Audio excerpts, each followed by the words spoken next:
Hello everyone. My name is Ajay Raina. I am a director in the Banking and Capital Markets practice of PwC UK. I lead a number of topics and propositions around transformation of risk functions, and workforce management is increasingly emerging as a key priority.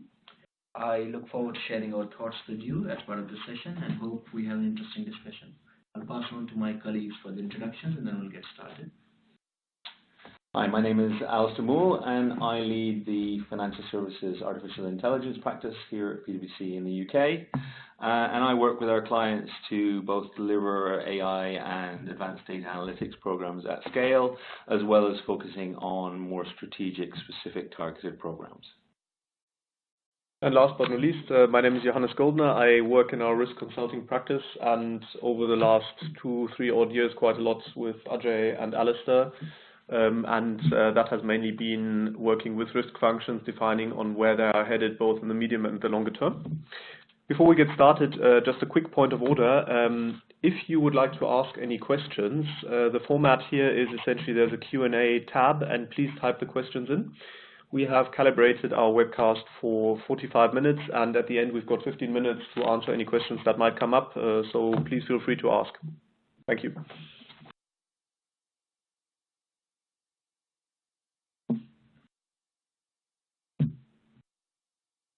Okay, so in terms of agenda for this webcast, so we have essentially divided, we're hoping to cover 4 key things. One is the background to workforce transformation, so what's really driving it and what's the motivation for change. Then we'll move on to how do we see banks responding, what's already happening, which are the areas where we expect things to change in the future. The third topic would be then moving into emerging priorities and focus areas, and then finally we will conclude and have a bit of a discussion on the next steps. So I'll start with a bit of background. On the left-hand side, we have set out some of the questions we have seen firms ask when it comes to workforce transformation. So things like, are they investing in analytics to predict resourcing requirements? How do they know what their future resourcing requirements are going to look like? And how do they use that as the basis for building a fit-for-purpose workforce? We've seen firms talking about what are the models, what are the new ways of working, which is increasingly emerging as a key priority for banks. We're also seeing the need to focus on a culture of innovation. So how do organizations in general and risk functions as a specific case build a culture of innovation? There is focus on retraining. There is an expectation that there will be a significant amount of retraining required as organizations pivot their workforce towards meeting next level technology requirements. So it wouldn't be all about, because given the pace of the change, there is an expectation that a lot of that would have to be met by retraining.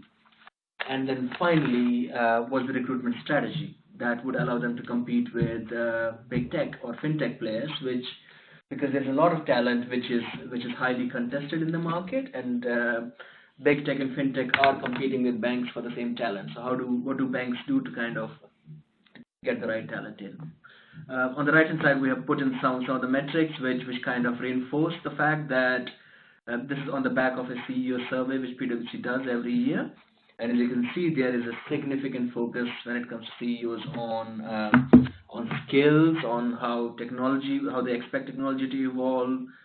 37% are worried about automation putting jobs at risk. So you can see all those metrics do significantly emphasize the point that this is a CEO agenda item and naturally would translate into what risk needs to do. And we would emphasize that we only need to really look at the pace of change that's occurring in front office working practices and the skill sets that are being applied there in terms of an increased focus on data auditability and data pipelines, the increase in the usage of much more production-based coding practices using Python and other languages, and moving very strongly away from a function which sat and relied very strongly upon Excel for probably close to 2 decades, and that move is driving a change in the core skill sets that are required.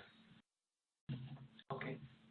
So that was the background in terms of what banks are. Then if we move on to the next slide, which basically talks about risk functions. So where we see risk functions is effectively at the beginning of what we see as a multi-year journey. So there is, what you see on the left-hand side are some of the areas where we have seen banks making good progress, or at least the leading banks making good progress. But then as you run through the picture, there's a number of other areas where we still think there is significant work which needs to be done, and there are also areas where we don't think much has started yet. So effectively, we do see this as a multi-year journey which banks would have to go on, or risk functions would have to go on. So I'll start from the left. In terms of areas where we see good progress, there's a few. So a number of banks over the last, I would say, 3 to 4 years have been doing a lot of work on clarifying the accountability of risk functions and defining what the mandate of risk is. That has often led to a transparent process-led view of risk activity. So what does the end-to-end process look like? What is the role of risk, and where do risk staff spend their time on? And in some cases, not in all organizations, but in some of the leading organizations, we have seen this translate into an analytics infrastructure, which allows them to track activities, which allows them to have an enhanced process for budgeting and for linking to recruitment and training. And I think equally where those journeys haven't necessarily been fully complete, that is something that we see an awful lot of financial services organizations focusing on in terms of how they drive cost out of these functions, focusing on mapping processes up front at much lower levels than has previously been done, looking for efficiencies, looking for blockers within that, and using a whole host of digital technologies to enable all of that discovery, optimization, and monitoring of metrics once those transformations are complete. Yeah, so I agree with that. So effectively, the point we're making is there might have been different reasons for, and a lot of that has been cost-driven. But what that has meant is, as the processes have gotten documented, clarified, and so on, it has led to a natural segue for that has been what does that mean in terms of our understanding of skills? Can we track activities, and therefore does that lead to better budgeting and HR process? So that's in terms of what we have seen happen in some of the leading banks. Now moving on to areas where we are seeing some emerging trends, and some of the banks have these as immediate priority areas. We also see them developing more over the next year or two. Some examples of that are a strategic roadmap. So what is the long-term strategic roadmap for building the future skill set? So less progress seen across banks, across risk functions, but we expect that to happen more and more over the coming year. How do you restructure the organization to build scale and enable dynamic management? So there has been some banks have made good progress in terms of setting up support functions, or setting up functions which are setting up teams, service companies, and things like that, which allow that. There is more that needs to happen. There is focus on new ways of recruiting and training. So how do banks kind of evolve their recruitment and training methodologies? To some extent, risk function does rely on the broader HR process in the organization to make this happen. But we see this as quite important as risk functions kind of evolve their workforce. And then moving on to other areas which are slightly long term, but would still be required as the banks optimize their workforce, would be things like how to deploy AI at scale, for example. So what would the organization structure need to look like so that at scale models are defined and implemented? How do you onboard and manage third parties, and which is going to become increasingly important given as the banking ecosystem evolves and there's a lot of integration required with third parties. And then ultimately, how do you create a multi-skilled and agile workforce as business needs are going to become more dynamic? So we'll spend some time on each of these sections on the following slides. It's worth observing as well that we see this as a multi-strand piece of work that requires upskilling, recruitment, and particularly a clear target skills mix to support these new ways of working. probably with significantly less dependence on a traditional business IT siloed model, and that overall operational model change is one of the key things that makes this challenging.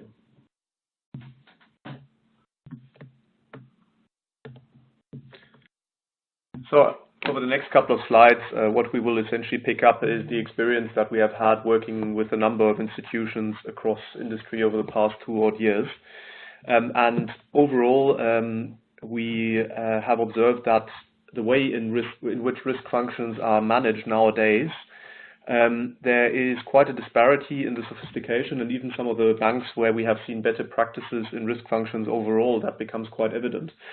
So as Ajay and Alastair set out on the previous slide, there's been quite a lot of work that has gone on in clarifying the mandate of risk function and also compliance functions, so second line functions overall, and what kind of activities fall in that. And I guess this is quite an interesting challenge because it frames then afterwards where should resources be allocated in terms of, in particular, staff time and what kind of skills would be required. Up front, it is essentially, is risk moving towards more of, say, an oversight and standard setting function, or is it a function which will also be much more involved in providing analytics and actually moving back from sort of more managing regulation towards actually managing risk and providing insights?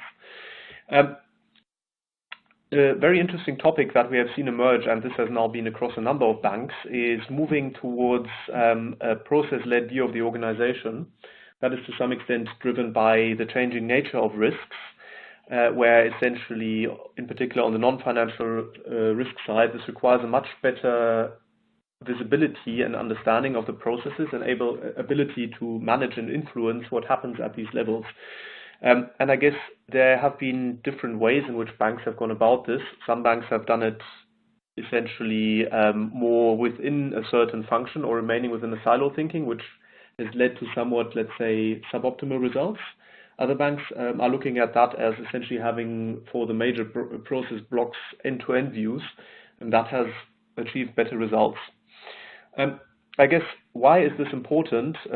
There are things that are evolving now, where as banks move towards becoming more digital, this enables much better ways of managing the workforce. So traditionally, risk is more opaque, both risk and compliance. What does staff actually do? It's sometimes the activities are less directly tangible, and the roles are also sometimes not quite as clearly structured because staff is still involved in a number of different activities.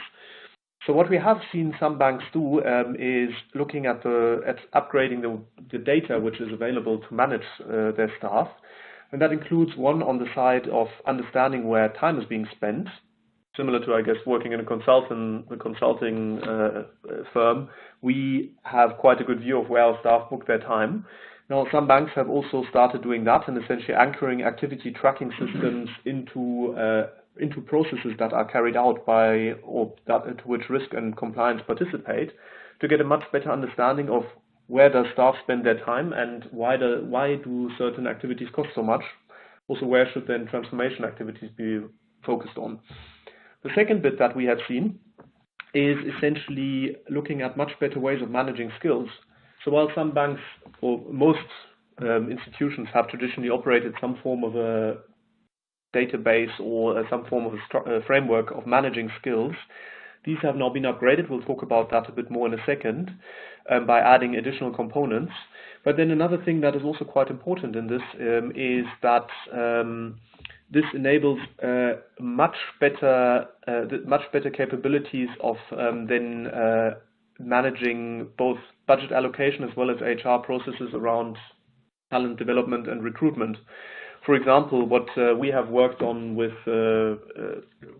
banks is essentially looking at how do we take the information on how staff rates themselves on a proficiency scale, and then contrast that against where management would define ideally what kind of skills profiles they are targeting, and using that then to create a much stronger link between budget allocation as well as then that being used by risk HR staff.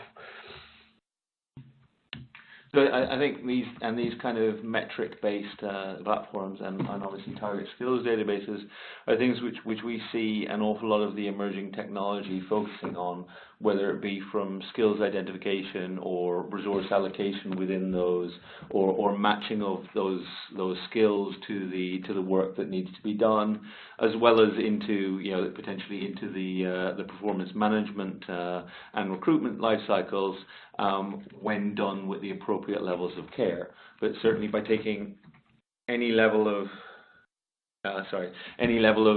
management and observation of these things will certainly help to improve the deployment and understanding of where these processes can be improved.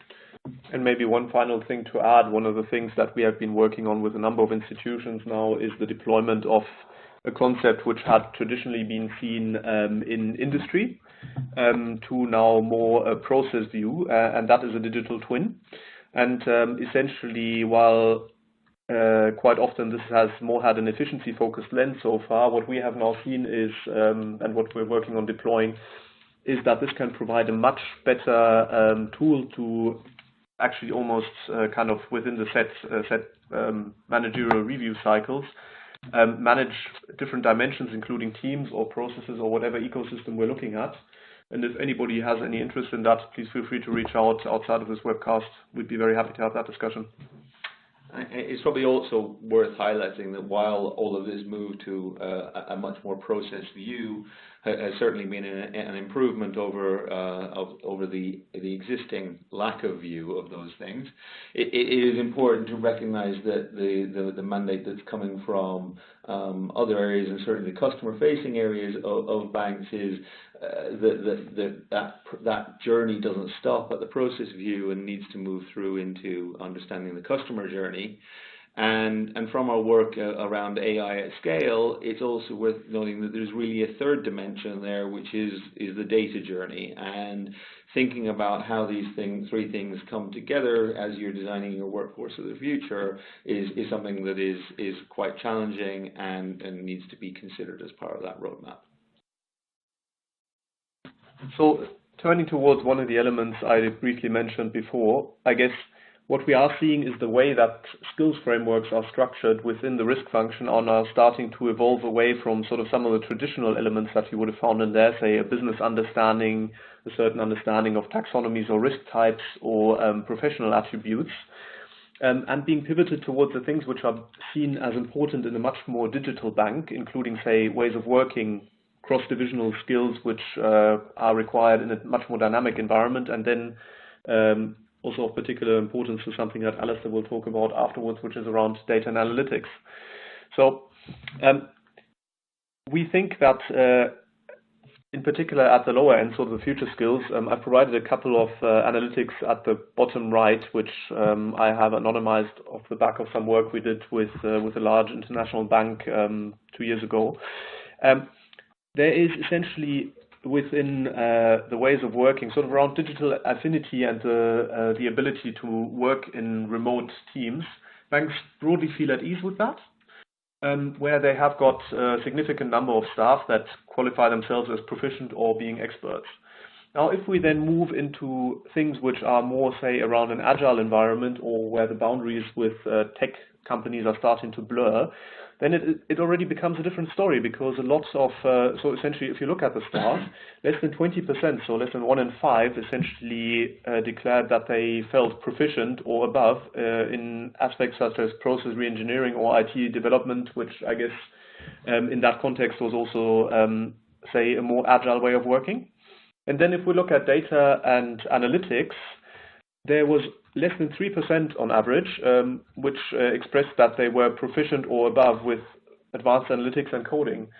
And the way we see essentially technology deployment going in banking, and banking becoming much more interconnected with the environment, those latter two will definitely need to change. And I guess this is just linking to the previous slide, where then this infrastructure comes in. If you set yourself up to capture this kind of data, then this can be used to have a much more strategic perspective around how internal talent is developed, but also then where budgets need to flow, say, into recruitment and and just allocated across the different teams.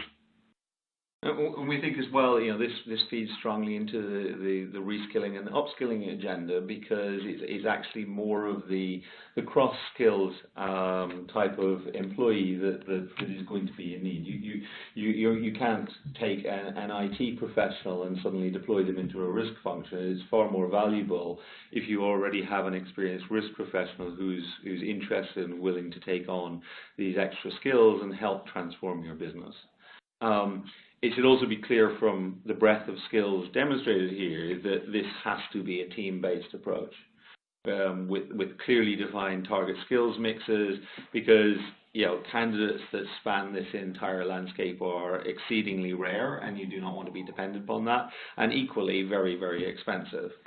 The growth of data-dominated decision chains and certainly the regulators' attitude and desire to be able to access this data, and they're being very open-minded about new approaches to how data is handled and how it's provided to them, and basically seeing that where new technology can enable things, and seeing that some of the leading banks are providing them with those kind of summary statistics or data downloads from their functional business, are very keen to push those approaches, having been proven to be effective for the leading banks, onto the rest of the portfolio that they oversee. And that's going to be a key regulatory pressure we see that is better to be in front of than chasing.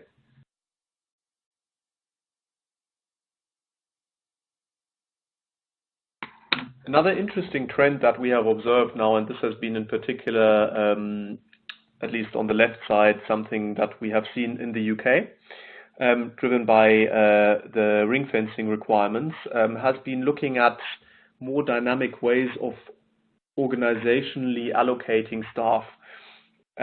While not every bank has taken this kind of an option, there have been some banks that have used the ring fencing reform to look at more strategically what organizational structures could be put in place, which would enable, let's say, on the one side, more fungible models of managing staff with similar skill sets, and on the other hand, which is in particular the case for large internationally active banks that operate similar businesses across a number of jurisdictions, support how to then drive standardization, automation, and that is not just, say, of processes or so, but in particular of also the underlying systems around which a lot of, say, broken processes are built. And the way that a number of banks have done this is through putting in place a services company, and then where staff is not required to be, say, by regulation, to be housed within a distinct legal entity or at group level, to employ them via that services company. And so it is not, while then these guys would be organizationally separate, they would still then be part of the functional models, which would be this the secondary axis sort of on how this entire thing gets managed. Another element which is quite interesting is banks have done a lot of work around identifying areas where scale actually matters, and this is in particular something quite important in the risk function or in activities that either can be grouped within a risk function, that are heavily influenced by the risk function, or that, say, straddle risk function and other lines. And where we have seen this, and think that in particular it is something that is emerging as a practice, so modeling, quite interestingly, there are some banks that have taken a conscious choice of not having a federated or fragmented model where there is staff involved in model development across a number of different business lines, but actually setting up a central utility within which almost all of the modeling activity, both in terms of front office as well as for risk models or other models used for, say, finance or so, all of that sits within the single utility. So what that enables is to have a much better way of managing fungible skill sets, Although what we still see as being required within even these utilities is work around the demand management frameworks, as a lot of banks then struggle penetrating that sort of a bit more esoteric, if I can call it that, book of work, which is essentially difficult to second guess for somebody who's not quite deep in the subject matter. The second piece is around controls, where I guess this is something where we see a lot of difference in maturity, and hence why we say this is something which is more an emerging practice. But what we have seen across a number of banks is that they have essentially started building, I wouldn't call it a controls factory, but a chief controls office, which then coordinates and in some cases also undertakes quite a lot of the controls processes and activities. And then a third element, which is something which essentially I think came out of some of the banking regulation back in 2008, was utilities which span risk and finance across data and reporting, and there across industry there's probably been some quite good success to date already. I guess now there are some implications, and maybe Alastair will add some commentary on that, given the importance of getting data right for the deployment of AI at scale. Mm-hmm. I think on this area, there's two core themes that we see coming from outside of the financial service industry, in that we've seen an awful lot of optimization being applied by the large-scale logistics companies around identifying fungible work within their businesses and allocating their human resources to that in the most effective way. And we see that as a theme that is traveling up the difficulty scale in terms of the types of work that is applying to, and where any type of fungible work exists, we think that that's going to be a requirement going forward. The second key theme comes from our understanding of actually how to successfully deploy and adopt new technologies within an organization, and that is around the center of excellence model. In the pace of change that's occurring in these areas means that it's very difficult for any fragmented group to keep up with those, to be able to be focused on, well, what the best ways of adopting these new working practices or new technologies is. And that by establishing centers of excellence, much as a number of the leading banks have done around modeling, it means that the best practices can be learned in an effective way, and as soon as they are learned, distributed across the team so that performance is optimized, and there isn't a barrier to that, and you don't have separate fragmented groups traveling at different paces across that learning curve, that you're constantly at the edge of it and staying in front of it.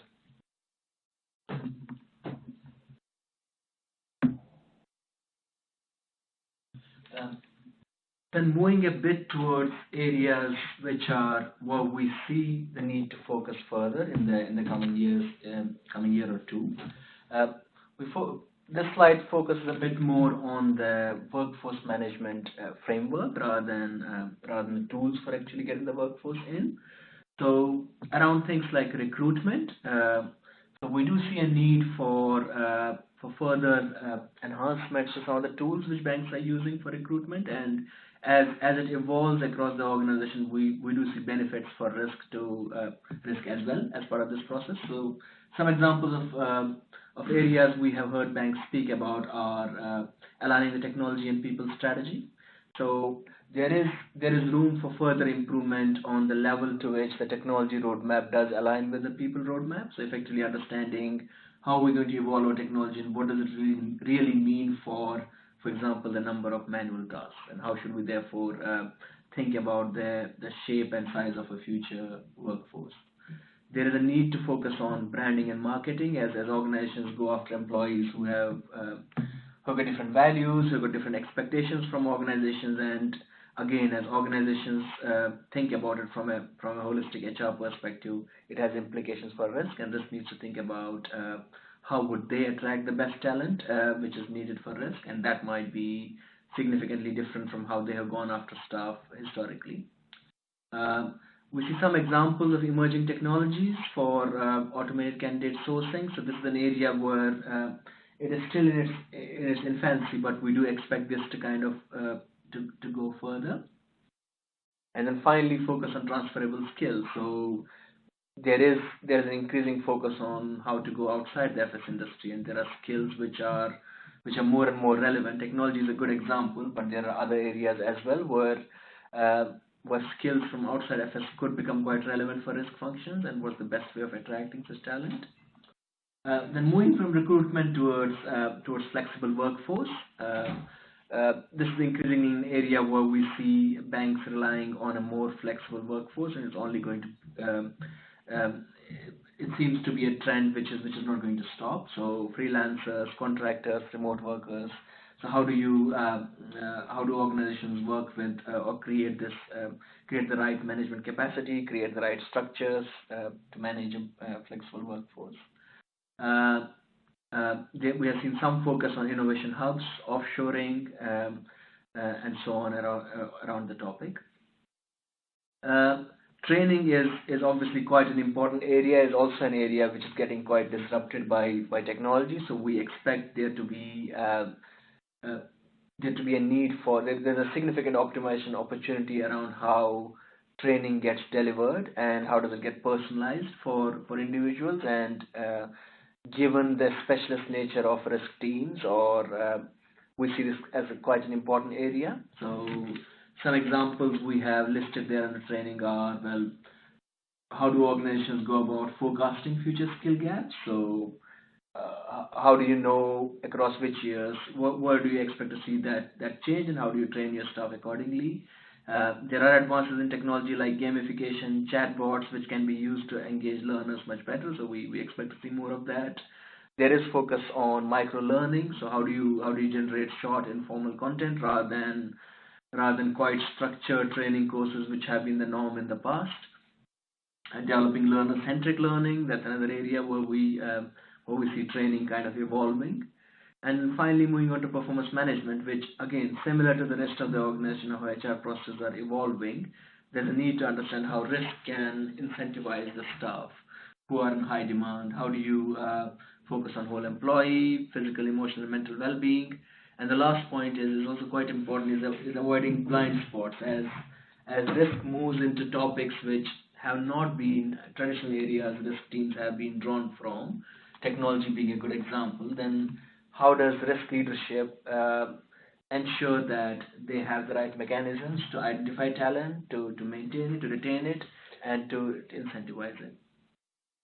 Yeah, I mean, I completely agree. These areas are areas that are ripe for new technology deployments, and managing skills sourcing and matching is an area that we've seen a number of our clients focused on, and a good area for deploying these technologies.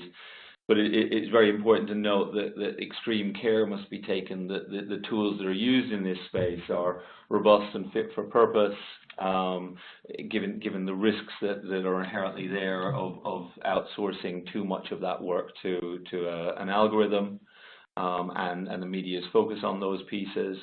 It's worth highlighting that our 2020 AI predictions, which came out just the end of last week, highlight the need for strategic internal workforce upskilling, and that really requires offering a lot more than training courses. Executives in our survey, over 50% of them recognize that you also need to give immediate opportunities and incentives for people to actually use what they've learned as soon as they've ingested that knowledge, to be able to make sure that it sticks, and that the firm is getting value out of providing that upskilling. As such, focuses that are far more citizen-led is much more effective ways of teaching modern data handling skills. And it also helps create a much more digital mindset that focuses on continuous learning and newer cross-functional ways of working and problem solving. Companies very much need to focus on the cross-skilling agenda, giving specialists in one area, in this area obviously risk, additional skills in using the emerging technology approaches, whether that be from moving people from Excel onto Alteryx and more cloud-enabled platforms, or the core offerings of the cloud service providers, or upskilling people in those cloud native tooling across the board. And through approaching that cross-skilling piece, you end up breaking down the silo barrier that has traditionally existed and has always been a challenge for the business in conversing with the technology function. Then moving on to the need to work with third parties to complement the existing workforce. So what the slide lays out is how we have seen the banking ecosystem evolve. So we see ourselves in the wave 3 of the banking transformation, and this is what we call as digital ecosystem banking. So effectively, banks moving towards partnership banking at scale. So leveraging a number of third parties to reach out to the right customers, to implement or align with new and disruptive business models, and using this ecosystem to lower the cost. And there's already a number of things which are happening across the banks. Now the new players are already operating this. Existing players are setting up parts of their organization which are more innovative and are expected to replace the traditional ways in which banks have worked. So what this means is, as banks move towards this digital ecosystem banking, it does mean that there is a need to think about how do these third parties they are working with, what kind of workforce do they bring, what kind of skills do they bring, and how all this can work in harmony. And that does bring challenges towards workforce management. And a key area there for us is increased use of third parties. And how do you adapt your all the practices that we talked about so far, both in terms of recruitment, training, and so on, but then also in terms of workforce planning to adapt to this ecosystem banking. And we think very much that this is driven by the overall strategic pressure on firms around moving towards a more bifurcated market, and the cost pressure that occurs and is required in order to support a more commoditized product. That some of these functions, it does not make sense for all of the banks to replicate these functions, and that third parties are springing up in order to service that model. But banks need to be very careful into how they approach that relationship to make sure that they don't get locked into something that can potentially be toxic for them, and that does serve the purposes that they need from that ecosystem. I would also see this as very similar to the point I made earlier around technology. So all these things are happening in banks, but they're happening a bit in silos. And the important thing is here, for example, to see that if we have a technology roadmap, do we have a workforce roadmap which evolves with it? Similarly here, if there is a roadmap for how the bank of the future would look like, and the bank is working towards moving there, well then are the workforce plans kind of adopting to that? Are the budgets adopting to that, and things like that? I agree, and it's entirely, this is not an easy challenge in any way. And what we've identified is that this requires very strong leadership from the very top, because these are many changes that run across traditional silos within banking, and that can be very difficult for internal change teams, who, while they have significant skills in changing one single silo, often find it challenging to change multiple silos at the same time due to the way they're aligned.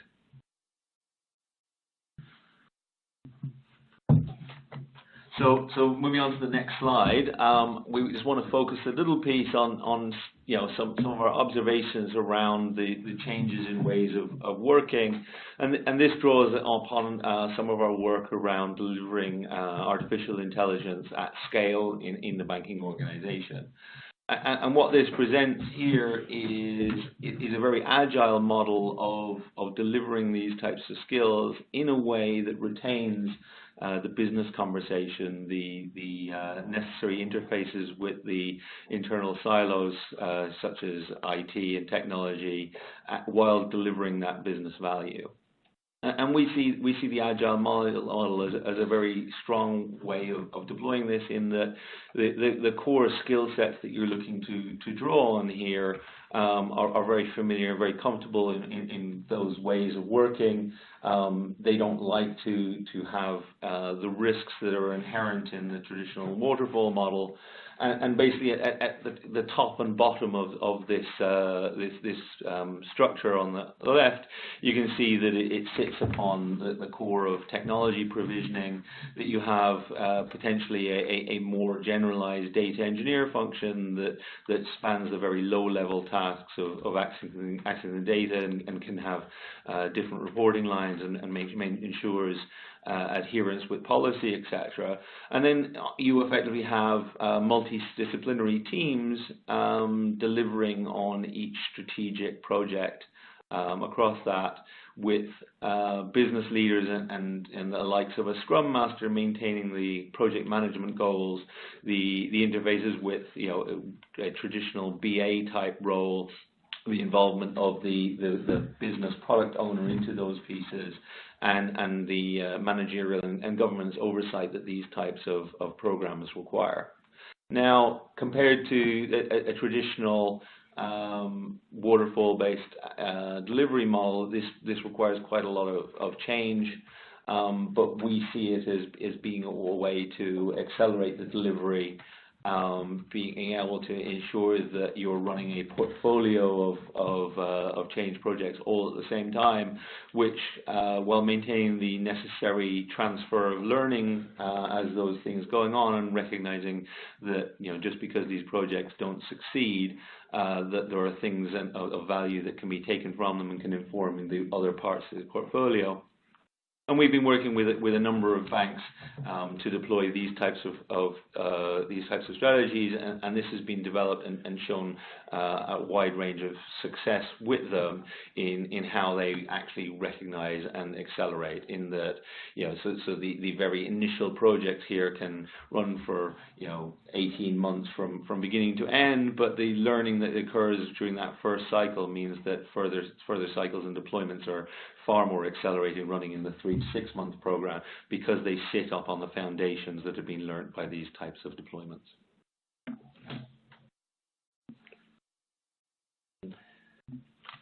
Okay, so then effectively moving on to the next slide, which is effectively our conclusion slide before we open up for questions. So we divide this into 3 parts. So one is, as we laid out earlier, there's an obvious need to evolve the workforce of risk functions, and this is driven by a number of things. So there is the risk landscape is changing. There's a lot of focus on non-financial risks. Topics like opt resilience are becoming the norm, and all this means that there's need for a new approach, and the talent profile of risk function is going to change. We also see individual priorities changing. Work-life balance, for example, is emerging as a strong focus, and so are a number of other areas which kind of indicate the need for a different way of managing performance and a different way of attracting the right talent. And then the pace of technology is obviously continuing, and there is AI adoption is accelerating. Technology will require a different skill mix. So all this is obviously indicating the need to have a different workforce approach to attract the right workforce and kind of evolve towards that. In the middle box, we have laid out some of the things that we expect organizations to be thinking about. So one is marketing your organization to attract the best talent, looking beyond the FS industry, as we said earlier. So there is a number of areas where we expect there to be transferable skills.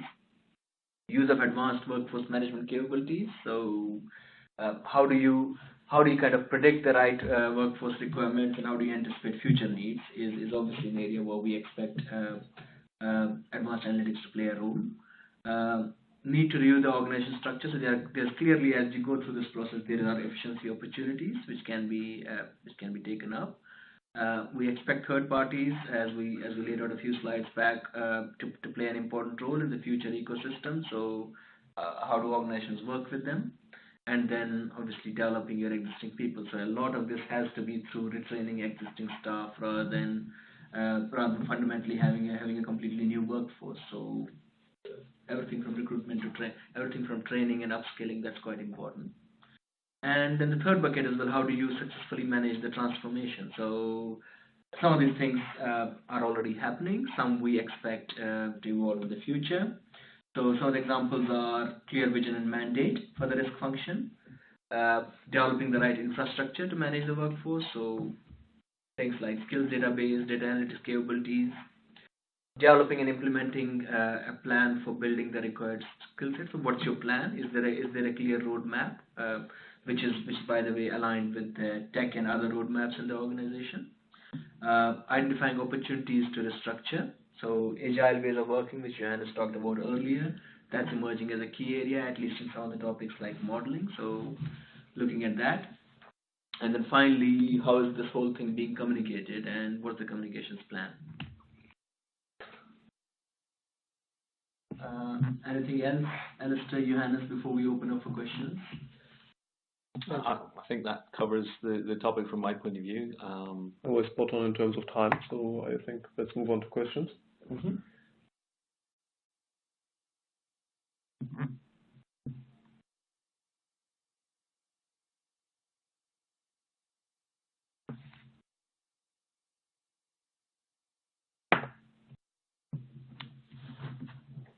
So the question, how do we see first and second line responsibilities change? This is quite an important area for banks, so especially around accountability of first line and how do you enforce it. So we do see technology to play an important role in this. There are a number of areas where it is hard to assign first line accountability is because either risk has traditionally played that role and transferring to first line does mean that there will be an extended period of duplication, which is hard. So we do see technology playing an important role in this as so controls, for example. So the best way to transfer controls to first line would be to ensure that a significant amount of them are automated. So first line is essentially taking ownership of something which is automated rather than trying to take over a manual process and come up with its own approach for it. So we do see technology playing an important role in this, and therefore what that does mean is that the workforce has to adapt to that. I think I would also add to that even although, let's say, the three lines of defense model, the way it is looked at is typically, if you look at it at an enterprise level, articulated in a generic way, the way in which it is then afterwards worked through at the level of individual risks can be quite different. And now what we are seeing and we have been having a lot of conversations from, say, COO levels within risk functions is essentially where do you draw the boundary from different areas? So one, what do you feel comfortable with as an organization? Two, what do you think a regulator would be comfortable with? And what do you think you would need to see from the first line to make it happen? And as part of that, for example, there are things where within, say, credit risk, there is actually a push where at least for up to certain values, banks are exploring using self-sanctioning by business. So another question here, what advice will you give to a risk professional that has 20 years of experience?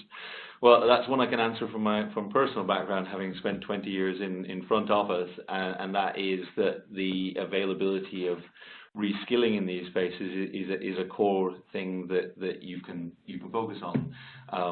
There is significant availability of retraining into cloud technologies and newer ways of working available, and that actually that is exactly what your employer should be wanting you to do, because therefore you can bring and lead those change programs, having based upon your understanding of exactly what the risk challenges are, and having added to that a whole new string of using these new technologies and new approaches within your organization. There's an interesting one around, says, in terms of banking musical chairs of establishing of a CCO, isn't it simply moving risk people around, and what's the value add? Partly agree with you. I mean, what has happened is as responsibilities have moved towards first line, it has simply meant that there have been more people which have been recruited in teams like Chief Controls Office, which used to exist in risk earlier. It does have a benefit though, which is consolidation. And I do see a next wave, which is more about how do you simplify and how do you automate. Uh, I also see, especially the control space, evolving further, and with things like AI and management of big data, allowing you to look at more operational ground-up data and enabling a way in which these controls can be natively based on observational data rather than set top-down. So I think that's where the opportunity is. So whereas so far it has been more about ensuring accountability, but with less benefits in terms of efficiency, I think with user technology we would get to a place where effectively you have technology making it easier for first line to take accountability, and technology making it easier for risk to provide that independent review.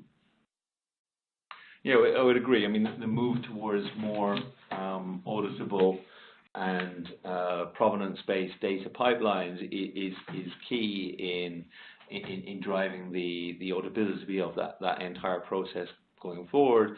And that's one of the advantages of a process-led organization, is you can see how the information is moving through that process, how the data is being handled, and where you're exposing yourself to unnecessary risk. And by breaking down the problem into a much larger problem into those single pieces, you get a view on where your process is successful and where it's failing.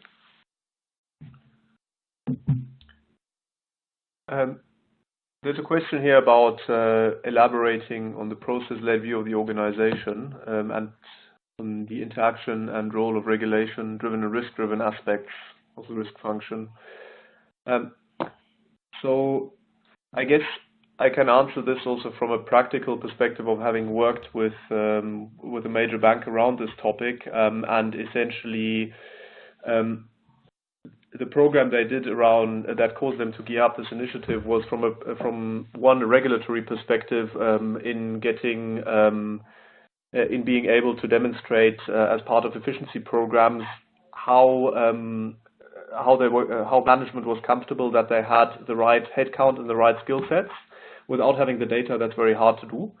The second bit was essentially then also there was an awful amount of time or budget spent on change and efficiency programs, but there was not really any clarity apart from, say, expert judgment on what was the actual cost which was associated to what was happening within that part of the risk function. And I guess where the process-led view can help, essentially, if you look at getting this clarity on where the effort sits, just looking at one part of the organization, so you do need to look at a process level for that to some extent. Looking at one part of the organization is not good enough, though, because the effort is distributed across different functions. And what one function, say, such as risk or compliance, sets out as standards can cause quite an awful amount of work somewhere else as well. The second element, I guess, which then brings the risk dimension is, and I guess this relates to the controls piece, which Ajay was mentioning, as we move into an area where non-financial risks are more important, and interestingly enough, the more operational you get in areas such as, say, credit or market risk, the more towards the operational aspects of this you get as well. A good understanding of the risks, and essentially also understanding, rather than having a scattergun approach of controls, but more putting in the controls that really matter. For that, you do need to be quite granular. And now, I guess what has happened in recent years with the availability of data as well as with the availability of compute, you can now actually do things differently, and what used to be manual can now be done in a much different way, where you can, one, deploy it on an automated basis, and two, also much better judge what actually has an impact and what you might not need at all. So there's a question here on what the demands from the rest of the organization that would potentially prove challenging or crucial in the process of transformation. And I think within our talk, we touched on a couple of elements there, right? I think one of the key requirements or key challenges around this is the siloism that has become pretty much dominated all banking organizations, and the levels of strong leadership that are necessary to traverse that. And where that really feeds into a lot of these challenges for the risk function is certainly around issues in the data stack. So, generally technologies, budgets, in actual fact, the skill set to deploy these things is reasonably well available, certainly at small scale within all of the organizations we work with.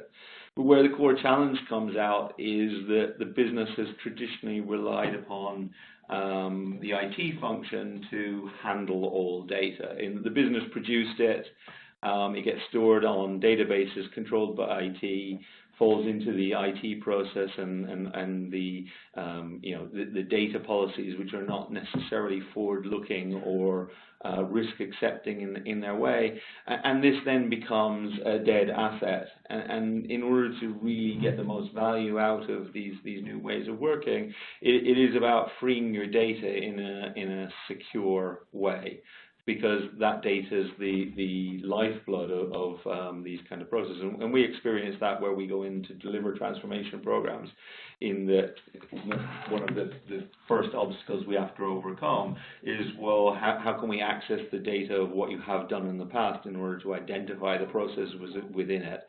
And that's often challenging from both a security and a technology point of view to unlock it. So I think our core lesson around this, and actually one that is not insurmountable, because it's actually the last 1 to 2 years of data that has the most value within these types of processes and within the range of transformations, is to get out there and start collecting that data at the highest possible detail that you can today, particularly because the cost of retention over those 1 or 2 years is going to be very, very low. However, if you don't actually start collecting and remediating that data process today, then when you decide to do it and transform these processes in 2 to 3 years' time, you'll find that you have no data on which to do that. I'll just quickly add 2 things on the demands. I think there's also specifically around innovation. There's a lot of innovation happening in front office, either in terms of how customers are engaged with or business models, and then also in terms of use of technology. All that has specific demands on risk function in terms of managing the associated risks. I would say that's the other area I would highlight.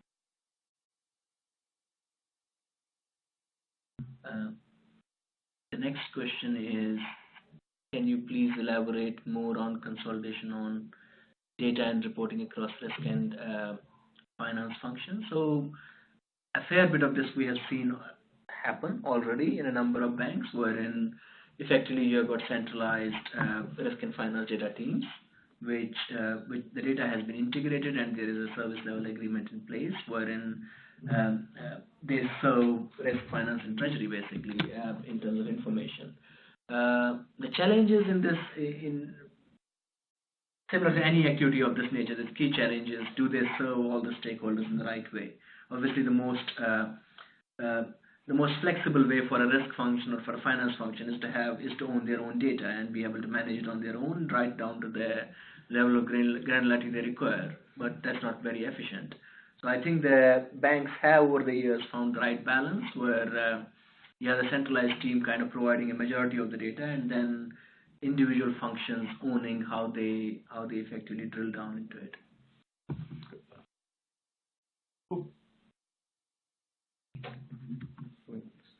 Any other questions? I think we have now come to the end of the webcast.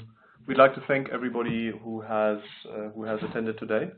If there are any further questions that come up following this webcast or upon reflection, then please feel free to reach out to all of us directly.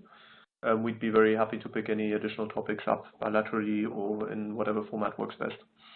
And I believe that the slides will be available for download, and the webcast would be recorded and should be available on the website at some stage. Thank you very much.